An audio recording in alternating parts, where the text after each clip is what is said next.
Hi guys. இப்போது இந்த video நான் எதுக்கு எடுக்கிறேன்னா, ரீசெண்டாக இப்போ இந்த எப்ஸ்டீன் ஃபைல்ஸ் வந்து வெளியில் வந்திருக்கு.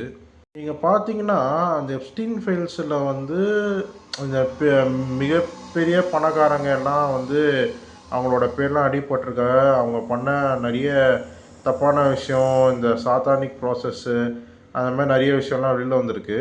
கேள்வி என்னென்னா, இவங்க எதுக்கு இந்த நேரத்தில் இதை ரிலீஸ் பண்ணணும்?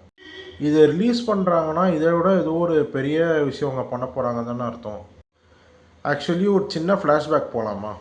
ஸோ நான் வந்து 12th போர்டு எக்ஸாம் எழுதும் போது ஒரு அந்த 11th டைம் 12th டைமில் வந்து ஒரு ஹை டிப்ரெஷனில் இருந்தேன். அந்த டைமில் பார்த்தீங்கன்னா எனக்கு வந்து ஒரு மாதிரி சின்ன சின்ன விஷயம்லாம் எனக்கு வந்து முன்கூட்டியே எனக்கு தெரிகிற மாதிரி எனக்கு ஒரு சின்ன ஒரு பவர் மாதிரி எப்படியோ ஒன்று வந்துடுச்சு. அப்போது திடீர்னு ஒரு வாய்ஸ் வந்து எனக்கு சொல்லுது, aliens are nothing but the human beings, UFO is nothing but the time machine அப்படின்னு சொல்லிட்டு. எனக்கு வந்து இது என்னது, இது ஒன்றுமே புரியல. ஏன்னா இது மனப்பிராந்தியா இதுவா அப்படின்ற மாதிரிலாம் நினச்சேன். ஆக்சுவலி நான் 10th வந்து 482 அவுட் ஆஃப் 500ங்க. மேக்ஸ்லலாம் சென்டம்லாம் எடுத்து நல்லா தான் படிக்கிற ஆள் தான். இந்த 11th டைம் 12th டைமில் ஒரு மாதிரி ஸ்லோவாக அப்படியே டிப்ரெஷன் மாதிரி ஆகி 12th டைமில் ஹை ஆகி என்னால் எக்ஸாமில் கான்சென்ட்ரேட் பண்ண முடியல, எதுவுமே பண்ண முடியல. அப்போ நான் என்ன பண்ணேன், எனக்கு மனசில் இருக்கிறதெல்லாம் எக்ஸாம் பேப்பரில் வந்து எழுத ஆரம்பிச்சிட்டேன். அப்போது ஹாஃப் இயர்லி எக்ஸாம் நினைக்கிறேன், அதில் வந்து இங்கிலீஷ் எக்ஸாமில் வந்து ஒரு கேள்வி கேட்டிருந்தாங்க. இந்த மாதிரி பூமியை வந்து எப்படி வந்து காப்பாற்றலாம், இது வந்து சயின்ஸ் வந்து பூனா பேனா அப்படின்ற மாதிரி ஒரு கேள்வி. அதாவது சயின்ஸ் வந்து வரமா சாபமா அப்படின்ற மாதிரி ஒரு கேள்வி. அதில் நான் என்ன எழுதியிருந்தேன்னா, human beings are considered for their selfishness of advancement. அதாவது பணம் பணம் பணம் பணம்னு சொல்லிட்டு இந்த பணத்தை நோக்கி ஓடுற வந்து மனிதர்கள் வந்து ஒரு காலகட்டத்தில் பணம் அவங்கள டாமினேட் பண்ணோம், பணம் சொல்கிறது தான் அவங்க அடிமையாக வந்து ஆகிற மாதிரி இருக்கும். இந்த எல்லாமே வந்து பணம் கண்ட்ரோல் பண்ணுற மாதிரி ஆகிடும். ஸோ இது வந்து எண்டில் எப்படி முடியும்னா, மனிதர்களோட அவங்க அழகே இழந்து ஏலியன்ஸ் மாதிரி வேறு மாதிரி உருமாற்றம் எடுத்து அவங்க வந்து அதை பரிகாரம் தேடுறதுக்காக டைம் மிஷின் ஒன்று கண்டுபிடிப்பாங்க. அந்த டைம் மிஷின் தான் வந்து அன்ஐடென்டிஃபைட் ஃப்ளையிங் ஆப்ஜெக்ட்னு சொல்கிற அந்த யூஎஃப்ஓ. ஸோ அதில் இருக்க அந்த ஏலியன்ஸு தான் நாம். அது என்ன அர்த்தம்னா, அந்த மாதிரி வந்து அந்த ஏலியன் வந்து நமக்கு ஏதோ ஒன்று சொல்ல வருது, நீ வந்து இந்த மாதிரி ஆகிடுவேன்னு ஏதோ சொல்கிறது தான் வந்து இதுன்ற மாதிரி அந்த எஸ்ஸையில் எழுதியிருந்தேன். அதுக்கு என்ன ஆச்சுன்னா, அங்கே இருக்க இங்கிலீஷ் டீச்சர்லாம் வந்து என் எஸ்ஸையை படிச்சுட்டாங்க. படிச்சுட்டு அது போய் என்னோடய ஃபிசிக்ஸ் டீச்சரு, மேக்ஸ் டீச்சரு, எல்லா டீச்சருக்கும் காமிச்சிட்டாங்க. அவங்க என்ன பண்ணாங்க, இவன் என்னென்னமோ பைத்தியக்காரன் மாதிரி எழுதியிருக்கிறான், இதெல்லாம் போய் எக்ஸாமில் எழுதுனா நமக்கு வந்து பிரச்சனை வந்துடும் அப்படின்னு சொல்லிவிட்டு என்ன பண்ணிட்டாங்க, என்னை 12th எக்ஸாமே எழுத விடாமல் பண்ணிட்டாங்க. நான் என்ன பண்ணேன், இதை வந்து ஸ்லோவாக எடுத்துகிட்டு போகணும் அப்படின்னு சொல்லிட்டு ஒரு மாஸ்டர் பிளான் கிளியர் பண்ணேன். ஃபஸ்ட்டு விஷயம் என்னென்னா, எனக்கு எல்லா உண்மையான விஷயமும் எனக்கு தெரியும். அடுத்து என்ன நடக்க போகிறதுன்றது முன்கூட்டியே தெரிகிற மாதிரி சின்ன ஒரு பவர் மாதிரி எனக்கு ஒன்று இருக்குது. ஸோ அதை பேஸ் பண்ணி என் லைஃப்பை நான் வாழ்ந்தேன். ஃபஸ்ட்டு காட்ஸ் ஃபிலாசபி அப்படின்னு சொல்லிட்டு ஒரு புக்கு பப்ளிஷ் பண்ணேன். அது ஒரு சின்ன ஒரு 20 பக்கம் ஒரு புக்கு. அதுக்கப்புறம் ஃபிக்ஷனல் ட்ரூத் ஆஃப் எர்த் அப்படின்னு சொல்லிட்டு 2வது புக்கில் கொஞ்சம் டீட்டெயில்டாக எக்ஸ்பிளைன்டாக 40 பேஜஸ்க்கு ஒரு புக் எழுதியிருந்தேன். அதுக்கப்புறமா எனக்கு வந்து சின்ன வயசுலேருந்து ஒரு ஆசை இருந்தது. அதாவது உலகத்தில் நிறைய பிரச்சனை இருக்குது, நாட்டில் வந்து நிறைய பிரச்சனை இருக்குது, நிறைய பேர் வந்து வசதி இல்லாமல் கஷ்டப்படுறாங்க, பொலிட்டீஷியன்ஸ் வந்து நிறைய கரப்டடாக இருக்காங்க, பணக்காரங்க பணக்காரங்க ஆகிறாங்க, ஏழைங்க இன்னும் ஏழை ஆகிறாங்க, நிறைய பேருக்கு வேலை வாய்ப்பு இல்லை.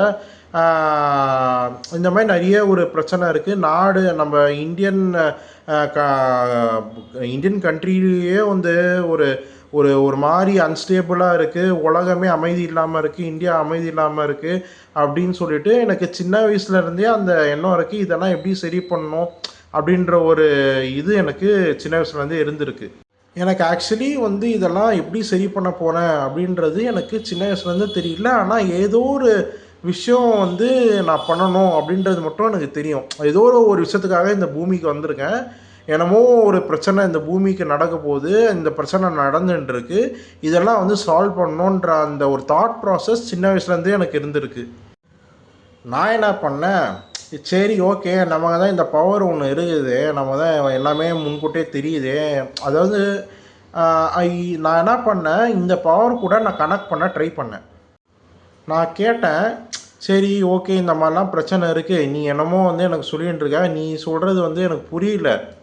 ஸோ இந்த மாதிரி உலகத்துக்கு இந்த மாதிரி பிரச்சனை இருக்குது, அதை எப்படி சரி பண்ணுறது, அதுக்கு எனக்கு நீ ஹெல்ப் பண்ணு அப்படின்ற மாதிரி நான் அதுக்கிட்ட கேட்டேன். அது என்ன பண்ணுச்சு, அதாவது அதுன்றது எப்படின்னா, அது என்னோடய இன்னர் செல்ஃபாக இல்லை, அது அது எனக்கு வாய்ஸ் மாதிரியும் கேட்கும், ஒரு இன்னர் இன்ட்யூஷன் மாதிரியும் இருக்கும். அது ஒரு மிக்ஸ்டான ஒரு பவர் தான் அது. ஸோ நான் ஃபஸ்ட்டு என்ன பண்ணேன், 2021 யூபிஎஸ்சி கோர்ஸ் ஒன்று ஜாயின் பண்ணேன். ஸோ இந்த மாதிரி சிஸ்டமில் வந்து பிரச்சனை இருக்குது, இதெல்லாம் எப்படி சால்வ் பண்ணணும் அப்படின்னு சொல்லிட்டு எனக்கு ஒரு எண்ணம் வந்து, சரி ஓகே நம்ம ஒரு ஐஏஎஸ் ஆஃபீஸர் ஆகலாம், அதுக்கு ப்ரிப்பேர் பண்ணலாம் அப்படின்ற மாதிரி ஜாயின் பண்ணேன். அங்கே வந்து எனக்கு ஒரு விஷயம் புரிஞ்சுது. அதாவது இந்தியாவோட 70% of the GDP top 1% to 10% of the Indian people கிட்ட தான் வந்து இருக்குது. ஸோ அதாவது என்னதுன்னா, அந்த 1%ஓ இல்லை 1 to 10% சரியாக நம்பர்ஸ் தெரியல, அந்த 10%, அதாவது இப்போ ஃபார் எக்ஸாம்பிள் ஒரு 10 பேர் வந்து இந்தியாவோட 70% ஆஃப் த ஜிடிபியை ஹோல்டு பண்ணுறாங்க.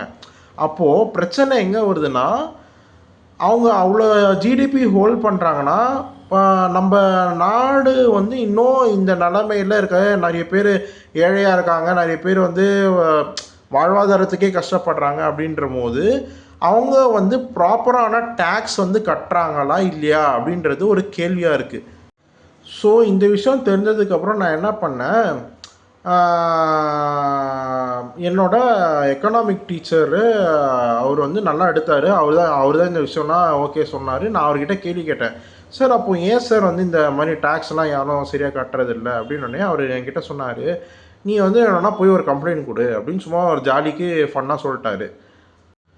நான் என்ன பண்ணேன், சரி நம்மளும் ஃபன்னாக ஒரு கம்ப்ளைண்ட் கொடுக்கலான்னு சொல்லிட்டு இன்கம் டேக்ஸ் ஆஃபீஸில் போய் கம்ப்ளைண்ட்டை கொடுத்துட்டேன். அவங்க வந்து ஆக்சுவலி வந்து ஃபஸ்ட் டைம் நான் உள்ளே அலோவ் பண்ணல. அதுக்கப்புறமா நான் இந்த விஷயம்லாம் பேசுனதை பார்த்துட்டு, சரி ஓகே உங்கள் கம்ப்ளைண்ட் எடுக்கிறோம் அப்படின்னு சொல்லிட்டு என் கம்ப்ளைண்ட் எடுத்துகிட்டு அது வந்து இது மாதிரி போட்டு எனக்கு அக்னாலேஜ்மெண்ட்லாம் பண்ணி எனக்கு கொடுத்தாங்க. அப்போது தான் வந்து நமக்கு தமிழ்நாடு எலெக்ஷன் வந்து நடந்துட்டு இருந்தது. ஸோ நான் கம்ப்ளைண்ட் கொடுத்த சில நாள்லேயே வந்து பார்த்திங்கன்னா நிறைய ட்ரக்ஸு இந்த மாதிரி வந்து கண்டுபிடிச்சாங்க. அதுக்கப்புறம் எலெக்ஷன் சம்மந்தமாக நிறைய இந்த பணம் வந்து லாண்ட்ரிங் நடக்கிறது, அதெல்லாம் வந்து நிறைய நியூஸ் வந்து அப்போது பார்த்தேன், கோடிக்கணக்கில் வந்து நான் பார்த்தேன். ஸோ இந்த மாதிரி நான் பார்த்துட்டு இருக்கும்போது தான் 2022 நினைக்கிறேன், அந்த டைமில் வந்து குஜராத்தில் எவ்வளோ 30,000 கோடியோ என்னமோ தெரில, அதானி போர்ட்டில் வந்து அவ்வளோ ஏதோ ஒரு ட்ரக்ஸு வந்து கண்டுபிடிச்சாங்க. அது ஆக்சுவலி எவ்வளோ பயங்கரமாக ஹியூஜ் நம்பர்ஸ் அது. ஸோ இந்த மாதிரி ஒரு விஷயமா அப்படியே நடந்துகிட்டே இருந்தது. நிறைய இடத்துல வந்து இந்த மாதிரி லாண்ட்ரிங் பண்ண விஷயம் எல்லாம் அப்படியே வந்து ஒன்று ஒன்றா கண்டுபிடிச்சிக்கிட்டே இருந்தாங்க. அதுக்கப்புறம் என்ன ஆச்சுன்னா, இந்தியா வந்து 6th-லேருந்து 5th ஹையஸ்ட்டு குளோபல் எக்கானமியாக 2023 நினைக்கிறேன், அந்த டைமில் வந்து 5th குளோபல் பொசிஷனுக்கு போயிடுச்சு. சைட் பை சைட் நான் என்ன பண்ணுவேன்னா, இந்த மாதிரி ட்விட்டரில் வந்து ப்ரெடிக்ஷன் பண்ணுறது, அதுக்கப்புறமா கிரிக்கெட்டில் நிறைய ப்ரெடிக்ஷன் பண்ணுறது, ஜியோ பொலிட்டிக்ஸ் அந்த மாதிரி நிறைய ட்வீட்ஸ் போடுறது, இந்த மாதிரி நிறைய விஷயம்லாம் பண்ணிகிட்டு இருந்தேன். பட் எனக்கு என்னென்னா ரீச் வந்து ரொம்ப கம்மியாக இருக்கும். பட் நான் ஒரு ட்வீட் போடுறேன்னா எனக்கு வந்து அது வந்து நேஷ்னல் குளோபல் நியூஸாக வந்து அது ரெலவெண்ட்டாக நடந்துக்கிட்டே இருக்கும். அதுக்கப்புறமா நான் வந்து ஒரு ஜாபில் வந்து சேர்ந்தேன். அந்த டைமில் வந்து ஏப்ரல் மாதம் நினைக்கிறேன். லாஸ்ட் இயர் ஏப்ரல் மாதம். அந்த டைமில் திடீர்னு வந்து பஹல்கமில் இந்த தீவிரவாதி தாக்குதல் நடந்தது. நான் என்ன பண்ணேன், இன்ஸ்டாகிராமில் என்னோடய பழைய அக்கௌண்ட்டில் த மைட்டி ரூலர்னு சொல்லிட்டு ஒரு இன்ஸ்டாகிராம் பேஜ் வச்சுருந்தேன். அதில் வந்து ஒரு ஸ்டோரி மாதிரி போட்டேன். இந்த மாதிரி இவனுங்க வந்து அடிச்சுட்டு போவாங்க, பதிலுக்கு நம்ம எதுவும் பண்ணாமல் கம்முன்னு இருப்போம், இது இப்படி தான் இருக்கும் அப்படின்ற மாதிரி சர்காஸ்டிக்காக ஒரு ஸ்டோரி ஒன்று இன்ஸ்டாகிராமில் போட்டேன். அதுக்கப்புறம் அது யார் பார்த்தாங்களோ என்னன்னு தெரியல, திடீர்னு இந்த மாதிரி வந்து நம்ம வந்து மிலிட்ரி ஆப்ரேஷன் எக்ஸசைஸ் பண்ணுறோம் அப்படின்ற மாதிரி நமக்கு ஃபுல்லாக இந்தியா பூரா அந்த மாதிரி நியூஸ் வந்தது. அப்புறம் பார்த்தா நம்ம பிஎம் வந்து இந்த மாதிரி நம்ம ரா ஏஜென்ட்ஸு, ஆர்மி ஆஃபீஸர்ஸ்லாம் வச்சுட்டு இந்த ஆப்ரேஷன் சிந்தூர்னு சொல்லிட்டு ஒரு தீவிரவாதிகளை அட்டாக் பண்ணலாம் அப்படின்ற மாதிரி ஒரு ஆப்ரேஷன் வந்து லாஸ்ட் இயர் மே மாதம் ஏப்ரல் மாதம் அந்த டைமில் வந்து பண்ணி பாகிஸ்தான் தீவிரவாதிகள்லாம் காலி பண்ணிட்டாங்க. அப்போ தான் வந்தா விநாயக்கு அப்படின்ற மாதிரி திடீர்னு அந்த பவர் வந்து எனக்கு அதிகமாக ஆக்டிவேட் ஆரம்பிச்சிருச்சு. ஸோ எனக்கு அந்த வாய்ஸு என்ன சொல்லுச்சுன்னா, ஸோ இந்த மாதிரி ஆப்ரேஷன் சிந்தூர் வந்து இங்கே நடத்தியிருக்காங்க, பதிலுக்கு பாகிஸ்தான் வந்து ஒரு ப்ராக்ஸி தான், இவங்களை கண்ட்ரோல் பண்ணுறது வந்து யுனைடெட் ஸ்டேட்ஸ் ஆஃப் அமெரிக்கா. அவங்க என்ன பண்ணுவாங்க, ஹையாக சைபர் த்ரெட் வந்து இந்தியாவுக்கு கொடுப்பாங்க. இந்த தீவிரவாதி தாக்குதல் எல்லாமே வந்து கிரிப்டோ கரன்சி, பிட்காயின் இது மூலமாக நடக்கும் அப்படின்ற மாதிரி ஒரு வாய்ஸு எனக்கு கேட்டுச்சு. நான் என்ன பண்ணேன், என்னடா இது இந்த மாதிரி இருக்கே, நம்ம என்ன பண்ணலாம் அப்படின்னு சொல்லிட்டு ஒரு சைபர் க்ரைம் கம்ப்ளைண்ட் வந்து கொடுத்துருந்தேன். அண்ணா நகர் போலீஸ் ஸ்டேஷனில் வந்து என்னை கூப்பிட்டு இந்த மாதிரி சொன்னாங்க. நான் இந்த மாதிரிலாம் சொன்னதுக்கு, சார் நீங்கள் வந்து இதெல்லாம் நாங்கள் லோக்கலில் நாங்கள் பண்ண மாட்டோம், நீங்கள் வந்து நேஷ்னல் லெவலில் ஆன்லைனில் நீங்கள் கம்ப்ளைண்ட் ரெஜிஸ்டர் பண்ணுங்கள் அப்படின்ற மாதிரி சொன்னாங்க. நான் என்ன பண்ணேன், சரி ஓகே நம்ம இவ்வளோ பண்ணிட்டோம், கிரிப்டோ கரன்சி பற்றி கொஞ்சம் தெரிஞ்சுக்கிட்டு இதை பற்றி ஒரு டீட்டெயில்டாக ஒரு ரிசர்ச் பேப்பர் மாதிரி நம்ம வந்து நேஷ்னல் போர்ட்டலில் கம்ப்ளைண்ட் கொடுக்கலாம் அப்படின்னு சொல்லிட்டு ரெஜிஸ்டர் பண்ணி கம்ப்ளைண்ட் பண்ணிட்டேன். அப்புறம் என்னாச்சுன்னா, ஒரு 1 or 2 monthஸில் நம்மளோட என்ஃபோர்ஸ்மெண்ட் டிபார்ட்மெண்ட் வந்து இன்டர்போலுக்கு நோட்டீஸ் அனுப்பிச்சிட்டாங்க. அப்புறமா இன்டர்நேஷ்னல் லெவலில் பார்த்தீங்கன்னா டோட்டலாக இந்தியாவோட சேர்த்து $5 billion $5 billion என்னமோ சம்திங் ஆல்மோஸ்ட் 5 billion இதில் வந்து அவ்வளோ நெட்வொர்க்கு வந்து அந்த சிண்டிகேட்டெல்லாம் கண்டுபிடிச்சி ரெக்கவர் பண்ணி பயங்கரமாக ஒரு விஷயம் நடந்திருக்கு.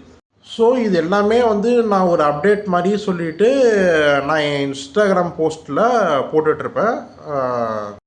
ஸோ அதுக்கப்புறம் எனக்கு இந்த வாய்ஸ் வந்து அதிகமாக கேட்க இந்த மாதிரி ஒரு 18 to 20 பாலிசி ப்ரப்போசல்ஸ் நான் பண்ணியிருக்கேன். இப்போ இதெல்லாம் நான் எதுக்கு சொல்கிறேன்னா, இவ்வளோத்தையும் நான் தான் பண்ணேன், ஆனால் எனக்கு வந்து எந்த ஒரு ரெக்கக்னேஷனோ இல்லை எனக்கு ஒரு சின்ன இதுவோன்ற மாதிரி யாருமே வந்து எனக்கு இது வரைக்கும் சொல்லலை. ஸோ இது என்னமோ எனக்கு இந்த வீடியோ எடுத்து சொல்லணும் அப்படின்னு தோணுச்சு, அதனால தான் இந்த வீடியோ எடுத்திருக்கேன். Okay, thank you.